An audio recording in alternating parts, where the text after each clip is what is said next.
Então, crer em tudo que Cristo disse é a primeira característica de um discípulo. Aí, ok. E muitos mais textos semelhantes. Todo entendimento escatológico tem que convergir com as palavras dele, de Jesus. Não é isso que estou vendo. Bom, então, aí o Hélito agora já... Ele não estava só fazendo um questionamento, né? Ele já pegou o torniquete assim, deu uma voltinha a mais.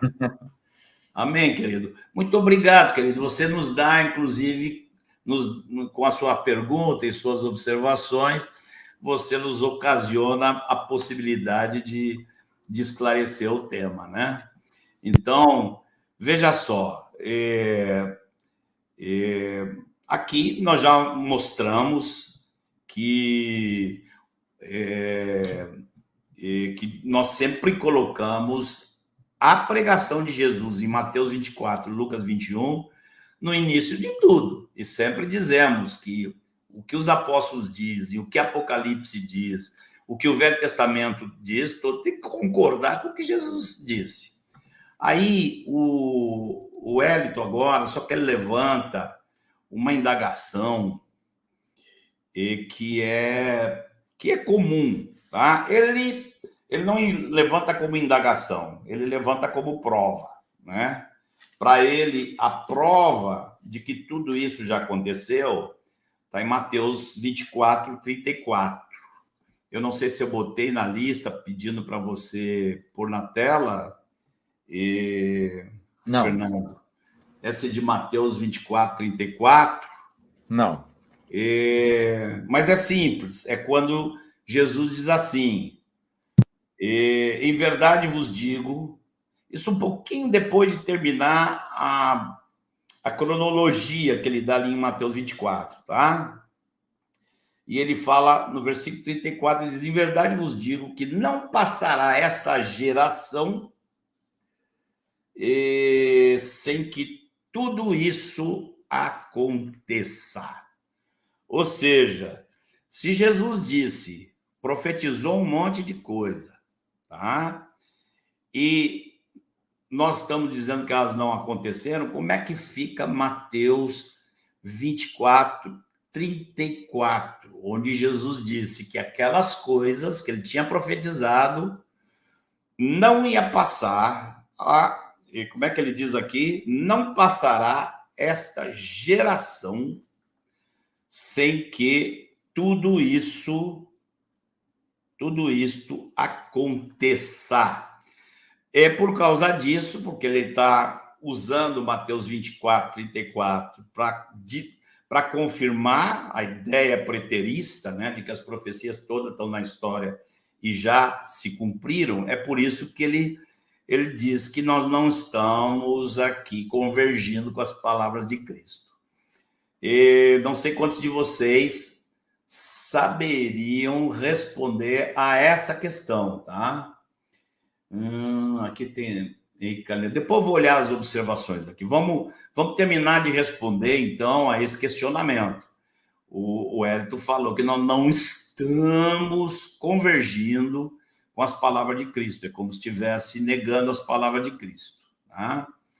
Isso que eu vou falar aqui agora, eu creio que também está lá no Fundamentos. Eu não tenho certeza absoluta, mas tenho quase certeza que está numa das lives sobre a volta do Senhor, lá nos Fundamentos. Veja só, queridos. A palavra aqui, geração, o que ela significa? Essa é a questão. Não passará esta geração. A palavra grega aqui é a palavra genea. O que vem à nossa mente quando nós pensamos em geração? Nós pensamos que Jesus está falando exatamente aquilo que nós pensamos a respeito de uma geração.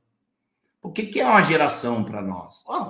Tem a minha geração, tinha a geração do meu pai, do meu avô, tem a geração dos meus filhos. Alguns dizem que cada geração é 40 anos, outros dizem que é 100, outros dizem que é 30, mas não importa. São tempos específicos, A né? Cláudia até colocou, uma geração tem 120 anos, colocou aí no chat. Tá. Tem É, pensamento. eu vou dizer algo aqui, mas assim, e não importa se é 30 anos, 40 anos, 120 anos, porque já passaram 2.000 anos, né? Então, passaram 1950 anos quase. Não, quase 1980 anos já passaram. Então, e como é que a gente pode entender isso? Primeiro, eu diria que além de Mateus 24, 30, tem também Lucas 21, 32. Pode acrescentar, porque lá no sermão, o registro que Lucas fez, está a mesma expressão lá. Tá? Não passará esta geração sem que tudo se cumpra. Então nós temos que achar que tudo se cumpriu?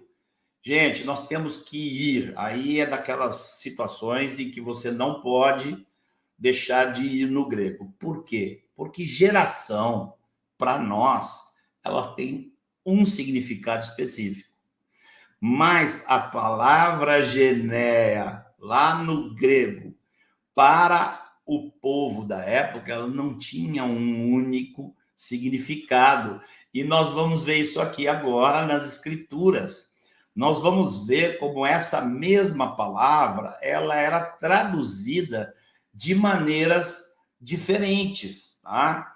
Tinha, por exemplo, nós vemos em Lucas, capítulo 1, versículo 50, e a gente vê, olha aqui, ó, a sua misericórdia vai de geração em geração sobre os que o temem. Aqui, a palavrinha geração, ela tem o mesmo sentido que nós temos hoje. É uma geração atrás da outra. Então, tem as gerações específicas. Tem a minha geração, geração dos meus avós, teve a outra geração. Então, aqui, essa palavra gené, ela tem o mesmo sentido que a palavra geração tem para nós hoje. Mas vamos ver outros lugares aqui, tá? Vamos ver, por exemplo, Atos 2:40. Olha o que diz ali. Pedro está pregando, está no final da pregação dele, já pregou, já deu a resposta, mas ele diz a palavra que ele continua exortando. E ele diz assim: com muitas outras palavras, deu testemunho e exortava-os, dizendo: salvai-vos desta geração perversa. Olha só, aqui, a palavra geração, qual é o significado que ela tem aqui? Qual é esta geração perversa? Quer dizer que a única geração perversa era a geração que estava viva ali naquela época? Ah, não tem outro sentido a palavra geração aqui?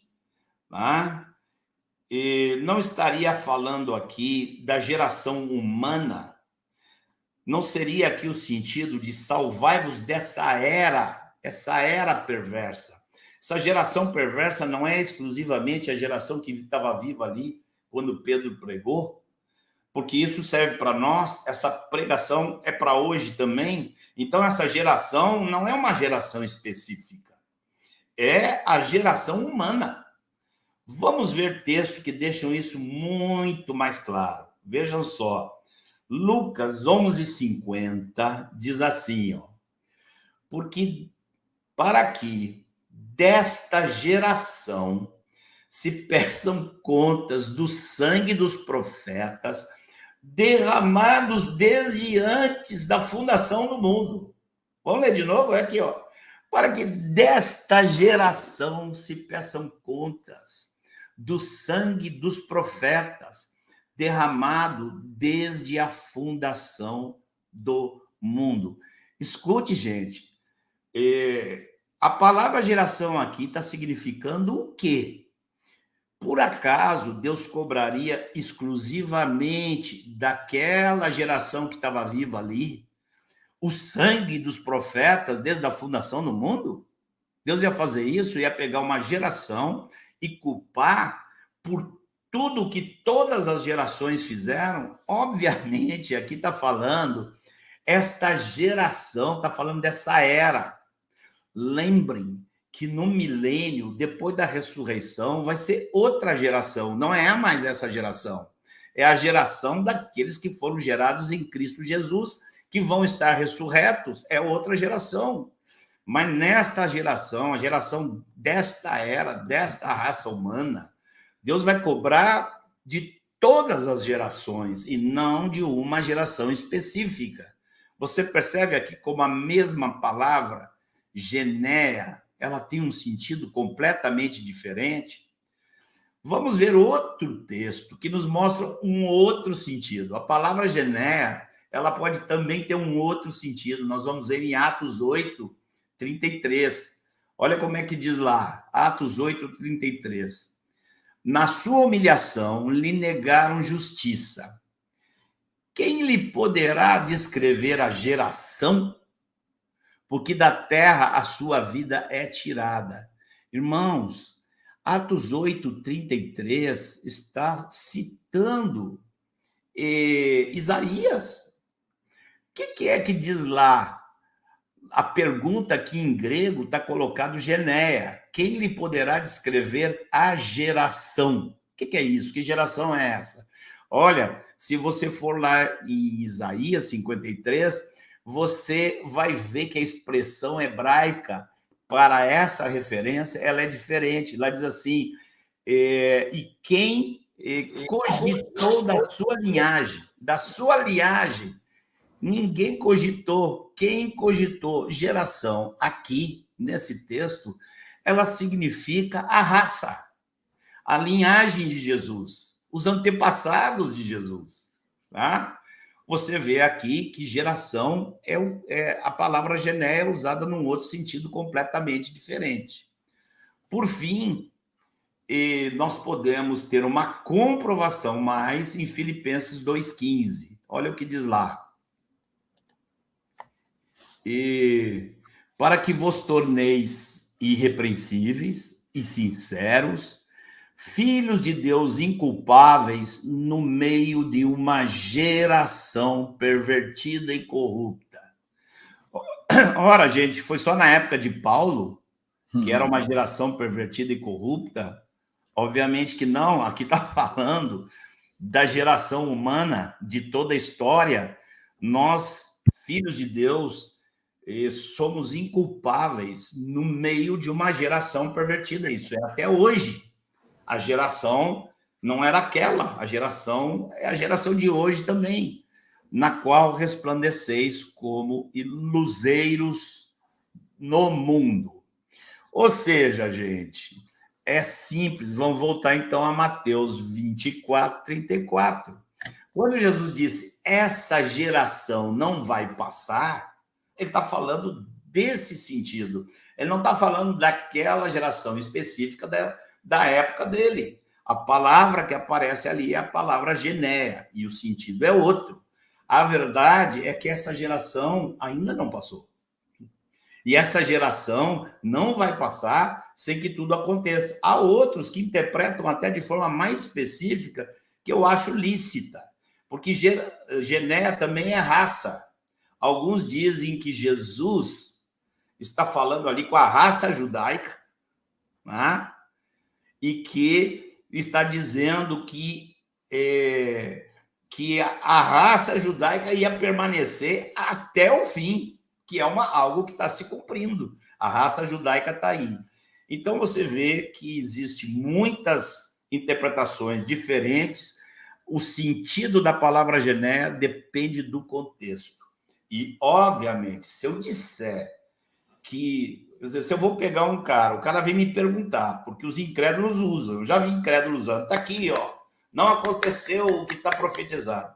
Se eu quiser dizer para esse sujeito que já aconteceu, é uma loucura. O cara vai ler ali e vai dizer assim, olha aqui, está escrito isso, isso, isso, isso. Como é que você diz que já aconteceu um negócio que nunca aconteceu? Qualquer um que lê com a interpretação do texto vai ver que aquilo ali nunca aconteceu. Então, a explicação da palavra genéia nos livra desse tipo de questionamento.